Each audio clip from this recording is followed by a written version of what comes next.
All right, welcome to Hungry for Hope. I'm Yo! Big Time Tim Cudges, and I'm here Big with time Tim Cudges. Reckless Donnie Cudges. Hart here.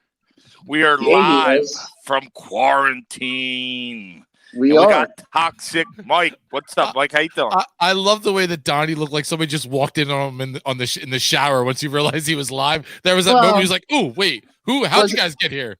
Mike, was it in the shower or was it shake rolling wake. the dice? That's how he gets those big Was he rolling muscles. the dice? The shake wake. I've Yeah. been rolling the dice my whole life, brother. He wins every time. Every time. Yeah, getting the hang of this. You know, it's something different, Mike. Oh yeah, it is different. It's a different But atmosphere. that's how our lives have been. We've all had to adapt to new stuff and during this, what's it called, coronavirus. What's it called? I forget. I don't remember. If anybody says the new normal, I'm going to wait an hour for an Uber to get here and come to your place. Well, I just got an email from Uber that says anybody who goes into their vehicles needs to be wearing a mask, and the driver as well. So just make sure you have your mask on in the car as the guy driving just passes out and drives into a ditch. You got an email from Uber. You know who I got an email from? Fucking Sunny Steak.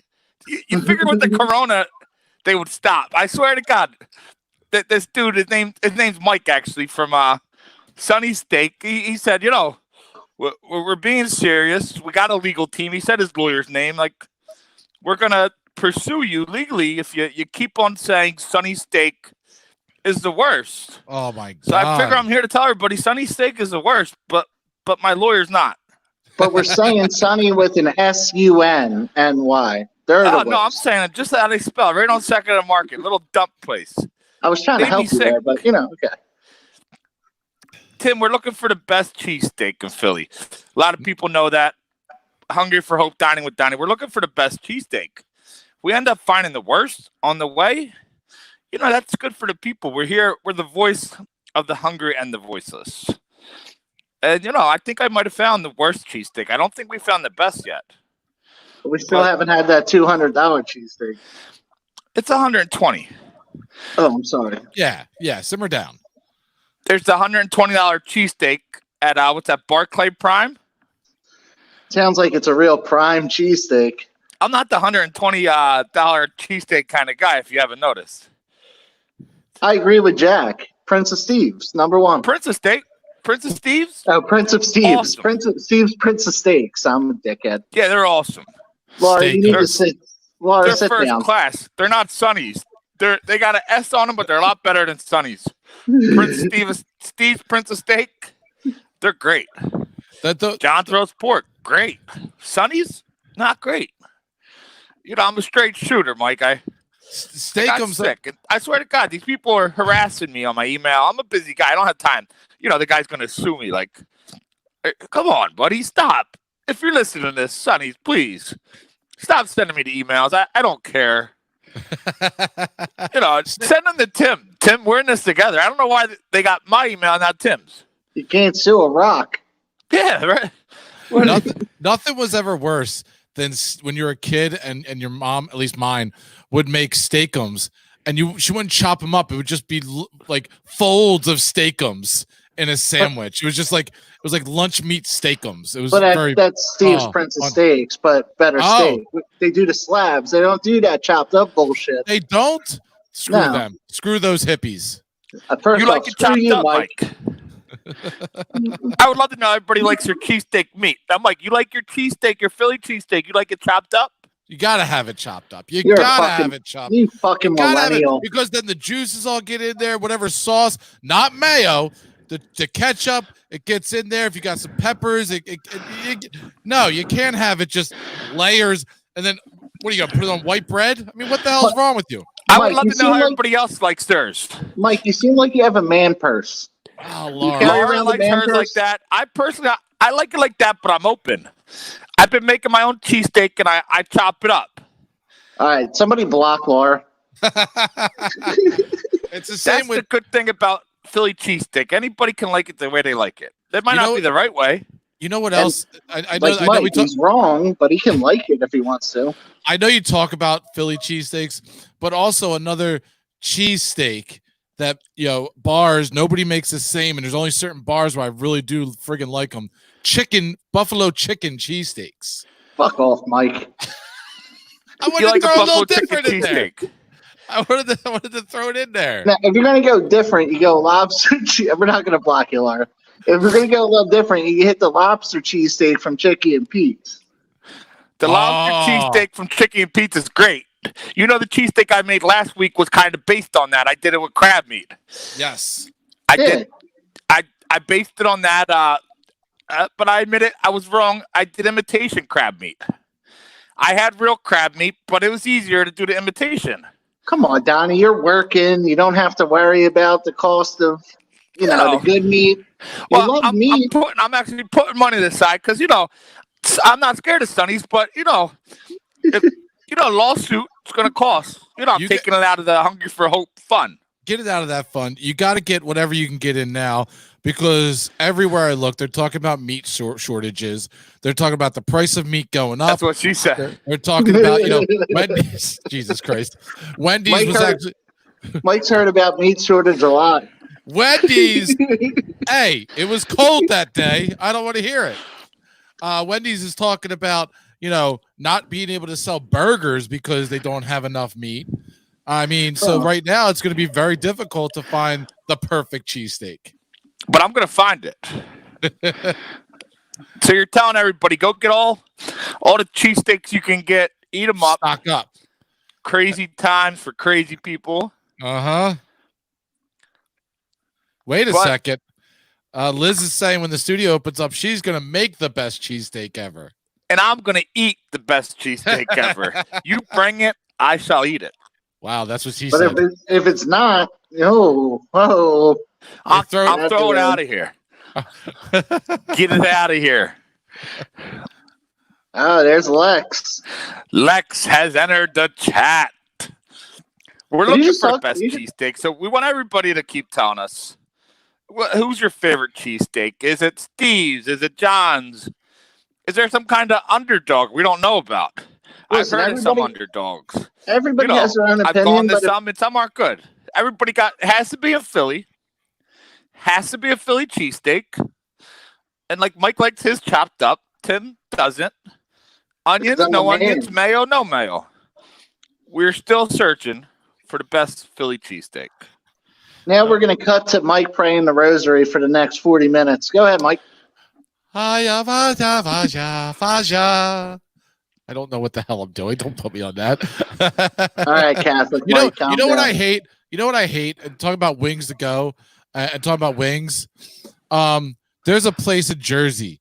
Frig, why can't I remember? It's down by the shore, I think. It's in like the woods and the boondocks. That everybody Piccalilli Inn. Everybody rants and raves about how good their wings are. That they are the best wings you'll ever get. That people drive out of their way. They're pretty good wings, Mike. I've been there. These wings suck. Is Mike shooting right now? Is he shooting on Piccadilly? Mike, you can only do one lawsuit a week.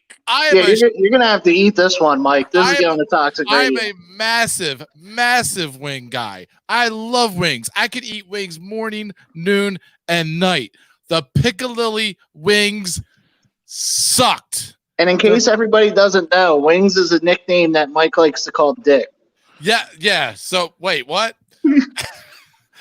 It sucked. They were tiny, barely any meat. The flavor wasn't there. The heat wasn't there. I'm sorry. Now, this was years ago that I went there. Maybe I need to go back. But this was back years ago, like 10 years ago.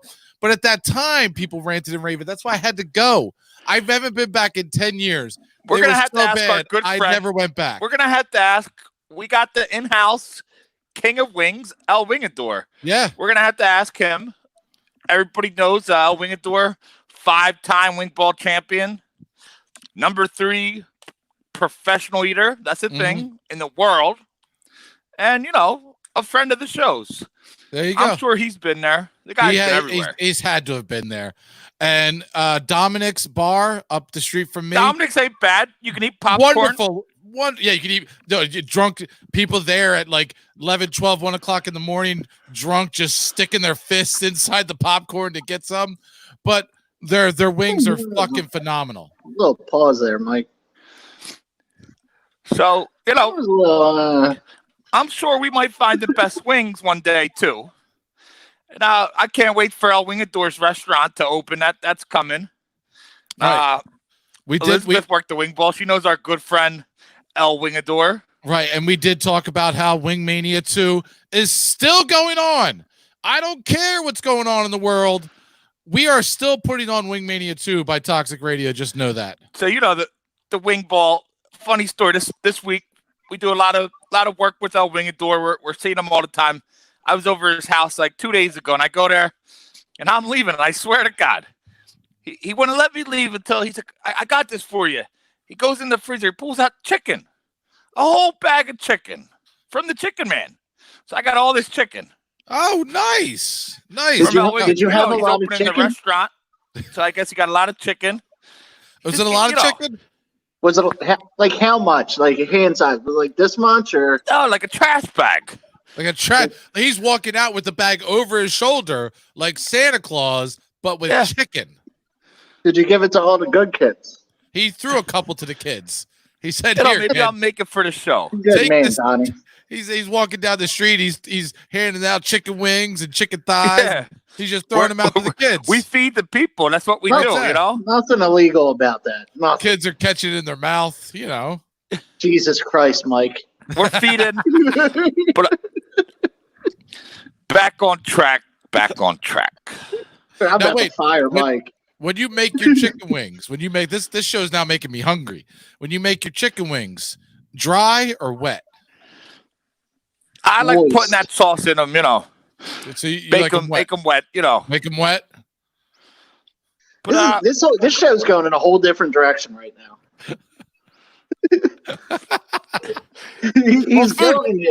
Food is a very, very erotic thing. I mean, look, I like my wings moist. Some people say that wait, whoa, Laura takes deliveries. Shit. So, all right, Donnie. Wow, okay. But so some people say that food, if it's good enough, is almost orgasmic. It can make you feel really, really. It releases that sensory in your brain. So I don't know. I never ate a food and felt like I was rolling the dice, Mike. I'm gonna be honest with you. I mean, even the ladies are saying, "Let me get some breaths." We just got a message from El Wingador. He said he's going to personally make us wings for the show. Oh, now that's an honor. An honor. I'd be grateful so I could beat Mike's ass in that wing eating contest. I think we're going to have El Wingador make us wings. Oh, wait. And we're going to have a wing contest between you two suckers. Our wing contest isn't how many we wings. can eat. We're going hot one style. Remember that. And that you're going to have to bring it, sir. I've been known to eat some hot shit in my mouth. Donnie, if we lose, we're going to have to go to Wild. I'm not going to say it. What up? Shout out to Drunk Unks podcast. So, Drunk Unks is a podcast that got me drunk and locked outside of a studio one night. I woke up at 1 o'clock in the morning, and it was their fault. Just had to say that. So you were locked outside of your house? No, it was when we had the studio in Westville, and I found out that drinking, what was that drink called? Hennessy. Doing shots of Hennessy will mess you up. So just so everybody knows. I remember my first drink, Mike. We got that. Now, Tim, tell everybody you've been working. A lot of people know you work. You do work through Verizon. Yeah, I mean, we could just say cell phone carrier. You do cell phone. Get working during this time. How's work been? What's the difference? People want to know. They want to know big time Tim Kudges. Honestly, they want to know how it is for you. We haven't skipped a beat. Now, see, the difference is I'm only regulated to one location. Normally, I'm all over the place, the tri-state area, PA, Delaware, New Jersey. Now I'm just kind of regulated to one area. But, it hasn't skipped a beat, really. A little bit less traffic, but we're essentials. People need their wireless devices. from an unknown carrier. I'm not going to say that, but but business is business. It gives I'm grateful for it because it gives the opportunity for people that work with me to be able to have a job, steady income, not have to rely on unemployment, getting them on time to pay rent, not letting their bills get backed up. So really, it's really a gratitude thing. I know we joke around on here a lot, but I'm really grateful that my team and myself are able to continue working and continue to, kind of live normal lives a little bit, not as much, but still slightly. You're still getting a lot of foot traffic. You see a lot of people. It's not as much foot traffic, but it's more like we need this. So we have the opportunity that we're actually help the people that need it. I've been in stores on numerous occasions, and they're just like, thank you so much for being open. Thank you for being here, because we don't know what we would have did if we weren't. A lot of people just have cell phones. They don't have home phones anymore. They don't have stuff like that. So I just noticed a lot of customers. It went from a lot of entitled people to a lot of people that were just grateful that we were there. Well, that's great. I do concrete, and we're shut down for a little, and we're back working. And I see the businesses I've been seeing. I get cheesesteaks. I see how businesses are open. I got to experience something pretty cool. I'm working over. You might know this area, Tim.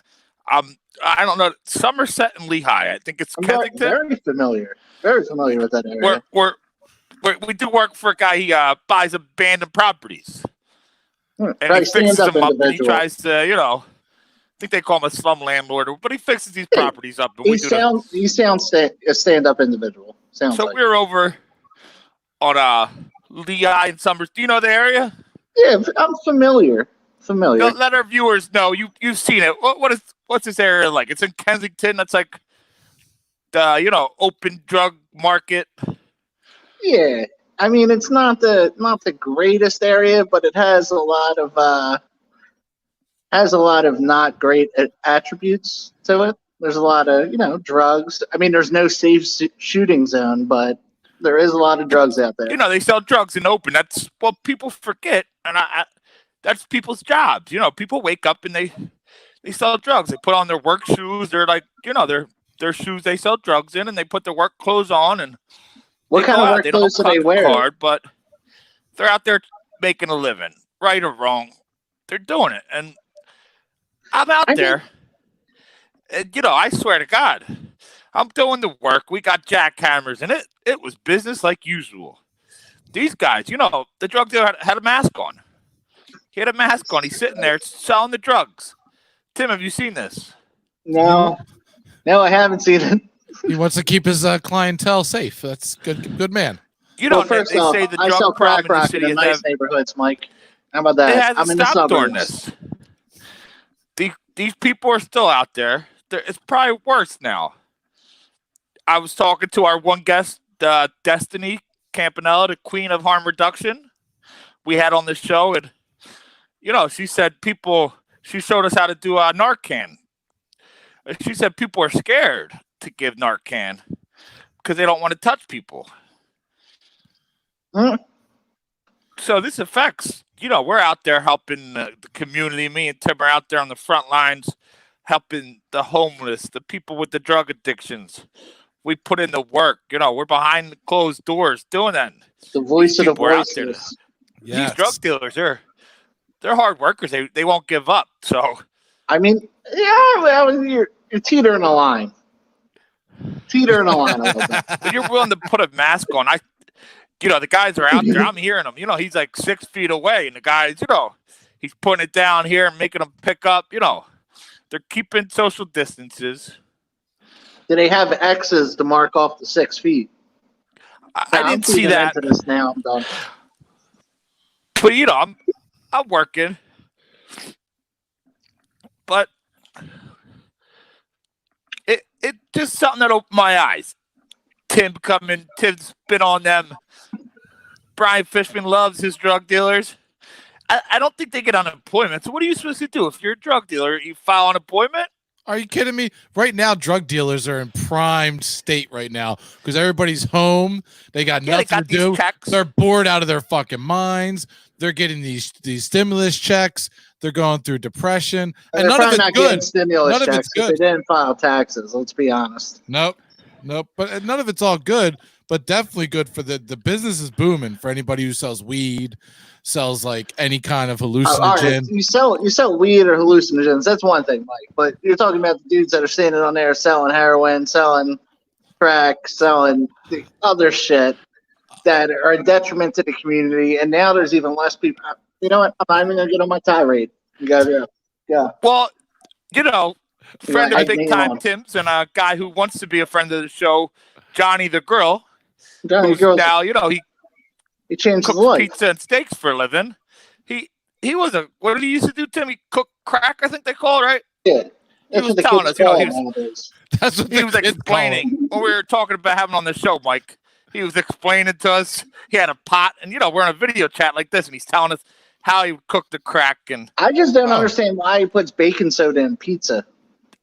It's something you got to realize. This show's about us finding people who changed their life. They can still bring some of the things they did to their good side from their bad side. So, yeah, anybody out there selling drugs, Johnny the Girl, who is Tim's good friend, he's living proof. You can go from cooking crack to cooking pizza. What do you think, Tim? I mean, Tim hates when I bring this guy up, Mike. Once a cook, always a cook. But as long as you're doing it for the right reasons, you make that change in your life like me and Donnie did. That's why he's hungry for hope. Do you think Johnny the Girl is doing it for the right reasons? I don't know. I can't. I'm not Johnny. I cannot speak for him. But you and Johnny go way back. Yeah, it might be Johnny. We go way back like cook crack. Johnny the Girl, he's a character. I think we're going to have him on this show, Mike. You want to meet this guy? I do. Maybe not. We're going to do it. Never mind. I could make a joke. I'm going to bypass that joke. It was that close. Bypassing that joke. I've been hesitant because he wants us to pay him a fee to come on the show. He said he'll take food stamps, EBT cards. I gave him $200 in food stamps the other day. What do you mean? But the guy has a story to tell. This piece of shit. He has a story. Donnie, go and get my food stamps back, please. He's asking for money, but the guy, he has a parrot, Mike. This guy, so he's obviously making money. He walks around with a parrot, too. He has a parrot on it. I'm not kidding, Mike. I swear to God, he has a parrot. What's wrong with a parrot? Is he a pirate? He said, he said when he used to sell the drugs, he was on the corner, and the cops never thought anything if he had the parrot on his shoulder. Right. So now he sells pizza. He just kept the parrot on his shoulder. It makes sense, doesn't it? Is there sure? But not for cooking pizza because it seems unsafe for the parrot. No, the parrot has a leash on it. I'm calling Carol Baskin right now. Yeah, that bitch. Bullshit. That bitch. But no, the parrot can take a shit while you're making pizza. Next thing you know, you're eating parrot shit. Yeah. These are all questions you're gonna have to ask. That's how that's how the bird flu got out. It's either the parrot shits in your thing or somebody fucks a bat. Next thing you know, we got fucking diseases everywhere. Now, that brings me to one of my next questions, Tim. Last week we started a segment. It's going to be our new segment. Last week we talked about pineapple pizza. And I said pineapple pizza is worse than kicking a baby. I said I'd rather somebody kick a baby than eat pineapple pizza. Some people agreed, some people didn't agree. I got a couple death threats. I'm not going to lie to you. So, Is it Carol? It's kind of like eating pizza. The parrot goes to the bathroom on. It was definitely Karen. These things, and we want people. We want to know if it's worse than kicking a baby. Yeah. The first one, Tim. I don't know if our viewers are watching the news, but I'm watching the news, and there's a guy named Earl Thomas. Are you familiar with Earl Thomas? The football player. Is that like He's a football player. Is that Mike, like Dave Thomas? You familiar? I know Mike, Dave Thomas. Mike, don't talk back. Earl Thomas is a great football player. He plays for the Ravens. Earl Thomas, over the week, he he's married, but his wife went into his Snapchat and got his password, and she found out he was talking to somebody. There's Earl Thomas. She was able to locate where he was, and he's with these girls with his brother, and they're naked with these girls having sex in the room, and the wife and her friends, they show up. The wife shows up, and I busts in the room, pulls a gun on him. So there he is. She got her friends. He's with his brother. They're all naked in the bed. She busts in. She has the gun to his head. That brings me to my next question. Is that worse than kicking a baby? Would you rather kick a baby or have your wife bust in the door, put a gun to you while you're in bed with your brother and other girls? Donnie, I think that's the wrong question you're asking. Let me just say my piece real quick. Is it wrong that you're in bed sharing a girl with your brother? Or would you rather share a girl with your brother or kick a baby? I think that's the real question. The gun to the head for cheating, that shit happens. It does on a daily basis. She didn't pull the trigger. It is what it is. So you'd rather have the gun to your head than kick the baby? I'd rather have the gun to my head than kick the baby. I don't have a brother, but I can only imagine that I would rather kick a baby than I can't say this shit. I would never kick a baby. I would never. Mike, would you rather be caught by your wife and her friends in bed with a gun to your head or kick a baby? Would I rather have a girl walk in on me while the girl that's wife or girlfriend? It was his wife. Would I rather have my wife walk in on me while I'm doing some freaky sex stuff, and her having a gun that she can actually pull out on me, or kick a baby? Now, in this scenario, we don't know if she's going to fire it. I just don't want to be caught in that scenario. It was cocked and loaded, too. Right. Then I would much rather go kick a baby. If you're going to keep the wife at bay. As a disclaimer, I would like to say that Tim Cudges does not recommend ever kicking a baby. I mean, I don't think it's a horrible thing to Eiffel Tower with your brother. I mean, but Mike doesn't kick that hard, though. Terrible human being. Why? Mike, you don't have a hard kick. You're not. Well, he has the baby feed. He has the baby feed. I do have a hard kick. I mean, next time you're over, I'll show you. You just stand there, kind of like, spread eagle, and I'll kick, and we'll see how good it is. He might not have a hard kick, but when you talk about him sharing a girl with his brother, he has a hard. I'm not gonna. Know what I mean. The ladies are definitely checking in on this one, obviously. And whose baby, by the way? Yeah, that kind of that goes into this. Is it somebody's baby you know? Is it your baby? Is it a random baby? Do you have to never see this baby again? It's a baby in a bag, so you don't even know whose baby it is. If those are questions you have to ask, you need to reevaluate your life. Well, it does matter whose baby. Do you know this baby? Do you have to see this baby again? You're all gonna burn in hell. These are good questions. So any of our fans, if you have anything out there that you think might be worse than kicking a baby, absolutely anything. Again, is it a light kick? Is it a hard kick? Are we punting the baby? Mark just wants to say hard dick. We're trying to find out what's worse than kicking a baby. There's nothing really worse than kicking a baby, but sometimes situations call for the fact that you'd rather do anything in the world to get out of that situation. And if somebody were to walk up and present a baby, not saying you'd find one, not saying you'd go looking for one, but if somebody presented a baby to say, you can kick this baby to get out of what you're doing, kind of like a Saw movie, I mean, you might have to do it. I'm gonna have to openly disagree. You don't just have to kick a baby. You could just watch the Saw movie. All right, so Tim, you're highly against kicking babies. So call me pro-life. In the news this week, Mike Tyson is talking about coming out of retirement. Oh my God! He's 50-some years old. Yeah, he's talking about boxing. So big time Tim Kudges, would you rather box Mike Tyson or kick a baby? I would not want to box Mike Tyson. Because So you'd rather kick a baby? No, I would not rather kick a baby. I'm getting to a point here. You gotta let me go. You got your trainer, Tim Witherspoon Jr., watching the show he was on. He could probably train you for this. I don't think anybody can train you. We could train you to kick the baby. Mobile just sent me this solar. Mike, so what are you gonna do? What are you doing? I'm bringing up something.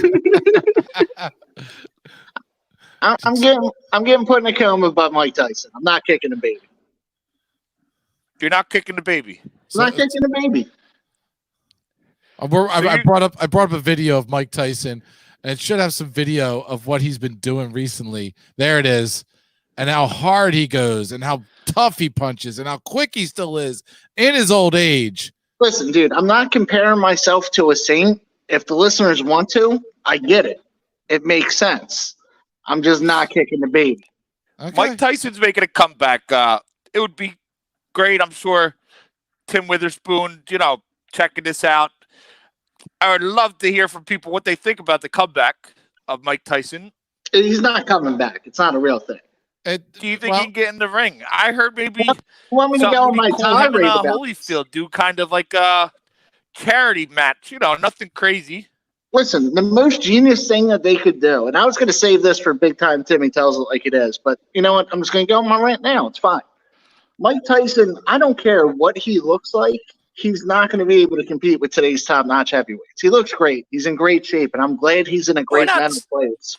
I don't think he's going to go fight one of the heavyweights, the top heavyweights. That's what people are trying to play it like it is. But if you take guys like maybe one of the guys that beat him, like Danny Williams, Vander Holyfield, you take a guy like Riddick Bell, who all have interest in fighting, and just do a seniors tour, 3 rounds, three-minute round exhibition match. Him against Holyfield would sell out.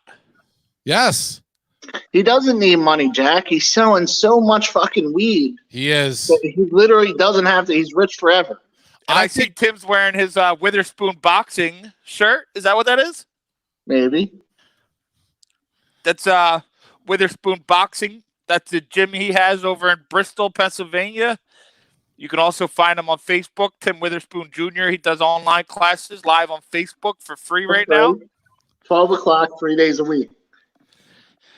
But I'm sure he would love the whole Tyson thing. And he's a boxing fan. I'm a boxing fan. Look, exhibition, I would love it, but he's a 53-year-old man. He could do one fight. One fight. Kind of like straight dominated 20 years ago. But here's one thing. Sorry to interrupt you, Mike. I'm gonna let you ride after this. Good. A lot of people are talking about like, oh, well, he wasn't that good 15 years ago. He was at his end. There is a difference, and we talk about a lot on the show. Like, he was just not mentally there. He was a different person. It wasn't that he wasn't physically there. He just wasn't mentally there. He was involved in drugs. He was involved in he had depression, involved in a lot of other shit. That's why he lost to a guy like Danny Williams or Kevin McBride. He's in a different mind place now, but coming back at 53 years old is, it just doesn't make sense. But I'm guaranteeing a 53-year-old Mike Tyson in the right mind space is better than the guy that lost to Kevin McBride at the end of his career. Well, I know it would draw money. I know for a fact. I would love to see it, right? Absolutely. Holyfield, Tyson? I think Tyson definitely could do. Now, could he make a run for it? Absolutely not. He's not doing a run. I would like to see it in like a 4-round exhibition. Sorry, Mike. I keep cutting you off. I think he could do one more, a la, how Undertaker can come out and wrestle WrestleMania. Two different things. It is two different things, but it's still endurance. It is fighting. Yes, they are two different styles of fighting. You do get way more blown up by boxing. I agree with you if you're going really hardcore, but also with boxing, you get multiple and long periods of breaks in between as long as you're dancing properly. There are two different things, but they're similar in a lot of aspects. Both very athletic, you have to have your cardio up, both you have to be in decent shape, and both you have to train for even that one match. And you have to train to take a shot. Yeah. So they're different, but they're the same. I agree. Whoever gets in the ring with Mike, especially if it is one of the newer guys out there, they're out there to prove a point. They want to take Mike down. They want on their resume, I knocked out Mike Tyson, so they're going to be going for him hard. But none of the new guys will be, because who wants to say they knocked out a 53-year-old Mike Tyson? It doesn't make sense. No, because it's a no-win situation. It's not a 53. You lose to a 53-year-old man, or you beat a 53-year-old man. Mike Tyson's a little nuts, you know. He's a guy. Our show's a lot about people, redemption type stories, and you know, he's a guy who's openly done a lot of drugs. Yeah, smacked a couple people around he probably shouldn't have. He owned tigers. Luckily, he was a friend of Joe Exotic. Yeah, he's a nutcase. You know, Timmy's now in a dark room because he wants to meditate, thinking about this whole idea. Timmy just went. A lot of these. He just went. And we don't have baby. Current sports going on right now, so we've been seeing a lot of these old athletes who we grew up on coming back. The ones, Michael Jordan. I don't know if anybody's been following Michael Jordan. He's like the biggest thing in sports right now. He got a show. It's called The Last Dance. Really? Mike, you follow that at all? You're not a basketball guy, are you? I'm not. I'm only wrestling, not really sports. So Michael Jordan, he's doing a show. It's called The Last Dance. It's about I think Tim's seen it. It's about the 90s Chicago Bull. Tim, have you seen it? I've heard about it, Mike, but I wanted to make a point real quick, and I'll be right back. But Mike only watches Harry Potter. What does that even mean? Is there something wrong with Harry Potter? What's wrong with Harry Potter? Do you not like Slytherins or Hufflepuff? Why would he say that and then walk away? I want more answers. You're only a professional wrestling fan, Mike, right? As far as any kind of sporting event goes, I am not a fan of any kind of sport except for wrestling, sports entertainment. So you're pretty excited that me and Big Time are starting a wrestling promotion? Hugely excited. I would be honored to be able to hop in the ring and take a few bumps. As you know, I did go to the Monster Factory for 5 or 6 years. I mean, I will be honest, I sucked big time, but I went after it. I tried to do it. Well, there's a role for guys, and, Mike. We don't need to be in the ring. There's things we can do outside the ring. You're great on the mic. Here's what I was good at. You know what I was good at? This is dead honest. Dead ass. One, I was told by my trainer that I was better if I had at least 3 or 4 beers in me before going to the ring. I was the only one. I was the only one allowed to drink going to the ring. Personally, Mike, we would never let you in our ring drinking. Number two. No. That's fine. I just wanted to put that out there. Put that referee shirt on him, Mike. I was very much so like Stone Cold Steve Austin. But no, I was good at taking an ass whooping and selling. So and everybody knows if you want to get over, you got to have somebody who's going to sell very good. And I was very good at that. I prided myself on that. Like, what about no Hulk Hogan without, Rowdy Piper taking the beat and, Yes. Rowdy Piper was a god. Yes. I'll be a referee if I could wear a kilt and Mike, nothing. We would have a role for you. We definitely would never put you in the ring drinking beer. And, because, we're doing something. There's like 100 promotions who would probably make you the champion. You probably have to, like, share a video telling them you like them, maybe be their friend or something, give them a couple $, but I would definitely pay you to slap. Different. I would definitely pay you to slap hatred in the face, but not in the wrestling ring. We're looking for the best wrestlers, not any of these goofball jabronis. We're looking for guys who are trained, right? Guys who are in great shape. Yes. Guys who look the part. Guys who don't wear shirts in the ring. We want legitimate ass kickers. We got guys we've been talking about. They're wrestlers, but they're ex professional fighters, like martial arts, boxing. They're not just these guys who walk around and tell their friends they're a wrestler. That didn't happen. Ric Flair's still alive. He's still alive. We want to bring back that old professional AWS wrestlers who fit that criteria. They have to have been trained by somebody don't tell me you're a trainer and I never heard of him. You had to have respectable training, and you could tell who's trained. What do you mean? I was trained by Billy Bob. I want to see your gym membership. You got to show me your gym membership. You try to go outside on the first match of the card, you're fired. If you don't have a gym membership, we'll let you buy. There's nothing wrong with being a fan. These people are like sitting in the seats, and now they want to be a wrestler. No, you're not a pro wrestler. You don't go to the gym. You wear a shirt. You can't don't have a shirt on in a professional wrestling ring unless you're like, John Cena. These guys on WWE can do it because they're making millions. You aren't. You can't smoke cigarettes. First off, don't fucking judge anybody, Mike. How about that? I'm not a pro wrestler. I can't do it. You see this? That's not getting into a ring. Whoa. The ladies in the chat room just got lady boners. Sorry, calm down, ladies. But we're definitely excited. I know Mike's big fan. He's going to be around it. We got some big time people in the community. We got some awesome venues we're going to be using. And we got big time. And we have some big established stars in the professional wrestling world. It's all lined up. It's all ready to go. We're just waiting for this shit to be over with. Yes, which it'll be over with within the next. God damn it. But Tim, while you were gone, it'll be over when my license expires. But Tim, while you were gone, we were talking about Michael Jordan. How a lot of athletes from the past have become kind of in the news lately because nothing else is going on. You're about so to they did this Michael Jordan, The Last Dance documentary. Have you seen it, Tim? I didn't see it, but I can give my opinion. The Bulls are big time. The 90s. Well, they're talking, and Michael Jordan, he's not in the media much. So they have him. I want to get your view on this. He's talking about when he gets to the Bulls, they were a real bad team. It's in the 80s, the crack epidemic. I think that's when your buddy Johnny the Grill really was hitting his prime, he said. So it's the 80s, crack, cocaine, it's everywhere.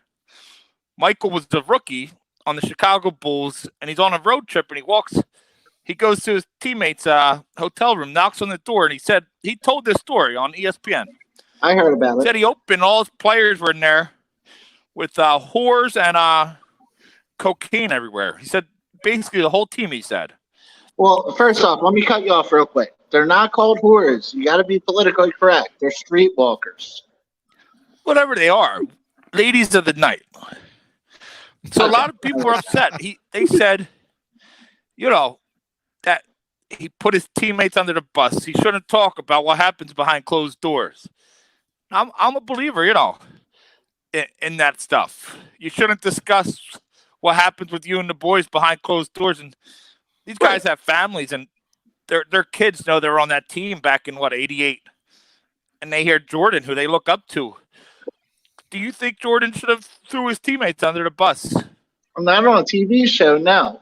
I respected the fact that Jordan said he walked away and had nothing to do with it, and he agreed. He was trying to be a leader, right? But for the fact, are you really a leader if you're going to go on TV to get ratings and snitch out all your teammates from that time period? No, you're not. He didn't say any names. But, you can just look at the roster. There's a thing called Wikipedia these days. He was typing it on both. I think he should shut his mouth. I like Jordan, but I think he should have shut up. Too many people nowadays going on Facebook and talking about shit they shouldn't. Just like in wrestling, a lot of these businesses used to be like protected. They didn't let people in. They didn't tell people about stuff. And Jordan going out there on national TV and putting his teammates. When you had that bond, I played college football. I did professional wrestling. I had that bond. When you had that bond with a teammate, you don't, regardless of how you feel about him, you don't talk about that. What is the point of it? Why would he say it? Well, it's the same thing as Frank Lucas ate alive after snitching, made a movie about it and everything else. So everybody else is like, oh, I want to get ratings. Let's tell on other people. Let's ruin other people's lives because I'm Michael Jordan and I can do whatever I want. Like, fuck him. Michael Jordan's word goes pretty far. So now it takes but 2 minutes to look up the 88 Bulls team. And he said He said just about the whole team was doing it but him. That's what he said. That's so now that's even worse because now that's like a Mike level piece of shit. It's like a hatred. The guy had a lot of pull. It's a pretty interesting documentary. But no such thing as loyalty. I can't wait principles. I can't wait till the Anthony Hatred documentary about toxic radio because it's going to be the same. People will do. They have no principles, and Michael Jordan even proved it. One of the biggest names in sports. Just because they did a little documentary, he would tell on anything. These people will sell their soul to the devil. We've seen that firsthand. We've seen that firsthand numerous times, Donnie. When you see somebody like Jordan doing it, it's even sadder, Yeah, somebody who's already a billionaire fucking just putting down other people. It's literally disgusting. Nobody sticks to their principles anymore. Grow in up. Professional sports. But that's just my take, Tim. And I know you. I mean, you stick to your team. Your team is your team. That's how you grow, and that's how you become better, and that's what made him a legend. But if you're going to sit there and disparage them, it's like the Hold up. What was that word, Tim? You had me. I was feeling you. You're going to what? Disparage. The hell does that mean, Mike? That means kick a baby. In grown-up terms. It means he's going to kick a baby. Disparage. Can you look that up for me? Somebody look it up for me. What does it mean? Mike, can you use it in a sentence? I disparagingly kicked that baby. So, all right, that makes sense. I dig it. We're learning here. We're doing a lot of stuff. We're trying to redeem ourselves, and we're trying to learn words. If you want to learn words, you're at the right place. Are they? I don't know if that should be your tagline. Yeah, Donnie doesn't know words. He knows left hooks. I don't do words, Mike. Everybody should know that I really know best. This is true, though. Liz makes a good point. Everybody in this world has a price. No matter what you talk about, things that you wouldn't do, your pride, this, the other thing, everybody in existence has a price. Listen, it's sad, man. She's not the $1 million man. Not everybody has a price. A lot of Virgil didn't have a price. Did Virgil have a price? He won that $1 million fucking title. Yeah, he did. I don't have a price. Donnie doesn't have a price. Catholic Mike doesn't have a price. Well, well, I should expect that from you. So big time. You kind of told us your big time. Tim tells it as it is. But let's go to you. We're gonna do your segment. I know you got something good. I know you already said something, but you never let me down. So we're gonna go to big time Tim. First off, I've let you down multiple times. I've counted. The floor is yours, big time. This is what we're gonna get into. We're gonna get into big time Tim. He tells it like it is. Now, there's certain topics that I want to touch on that was discussed tonight, like Michael Jordan being a snitch and just being a piece of shit. But I think I'm going to go towards – it's going to be a positive route. I'm going positive today, like how everybody is just sticking together through this whole thing, right? Well, for the most part. Not Mike. Oh. But – People are stepping up, man, and it's good to see. We're going through a horrible fucking time in this country. We're going through a horrible time in this world. But there's people that just keep pushing. Mm-hmm. People that keep pushing and keep taking care of other people and putting other people other than themselves' best interest in mind. So for the first time, I'm going to do a positive big time Tim who tells it like this. I'm going to say I salute all of you people. All of you people that try to keep the entertainment going. All of you people that try to take care of the next person. All of you people that are trying to just become better people through this time. I salute you. Wow. What do you think about that, Mike? Pretty powerful stuff from big time. It is except powerful. For Mike. Fuck thank him. you. Fuck Mike. It is powerful, and he is 100% right. And the people that do find positives in all this, and the people that do find a way to just, know that it's temporary and to help out other people, those are the people that win in life. And those are the people that are going to continue to win. Take this time to make yourself a better person. Mm-hmm. No matter what you do, whether you're flipping burgers, whether you're selling cell phones, whether you're a lawyer, I don't give a fuck what you do, but make yourself an all-time great in that perspective. Like, you don't have to be an athlete, you don't have to be a boxer, you don't have to be an MMA fighter, you don't have to be a baseball player to be an all-time great. You need to focus on being an all-time great at whatever you do. And that's my words to you. I'm being super positive and corny, but fuck everybody that doubts me. That's great. We saw this firsthand, how it affected people. We had Hazel Roche from Philadelphia on the show. He battled this. It's no joke. And yeah, man, like I always tell people, tough times don't last. Tough people do. I know Donnie tells me every Wednesday he's grateful to be on here. Like, there's a bunch of people going through other shit. Every Wednesday he calls me. He's like, dude, we are lucky. I'm very grateful to be on here. And that's what it's all about. Yeah. Having a voice, talking and talking to people and just having a community to really talk to. And it's a great thing. And I didn't even think about it. I was just like, oh, yeah, I'm just going to do my show. But Donnie's like, no, be grateful. You're helping these people. You're helping people that have nothing else to do. Watch this. And I'm like, you know what? You have a good fucking point, Donnie. I literally the worst thing you could do is have an outlet, have a voice that you could share and sit back and do nothing, Right. You're just as worse as the people doing bad. If you have the ability to help people, if you have the ability to speak out, to stop something, or to start something, and you don't do nothing, you're just as bad as the person doing bad, in my opinion. Yeah, and if you're listening to this, take this opportunity, take the show, take anything that you're hearing, and just take the time, take a second, take a minute, take 10 minutes to make somebody else's life better, if you can. If you have that ability, do that. Yeah. It's going to make a change in so many people just by like a counter effect.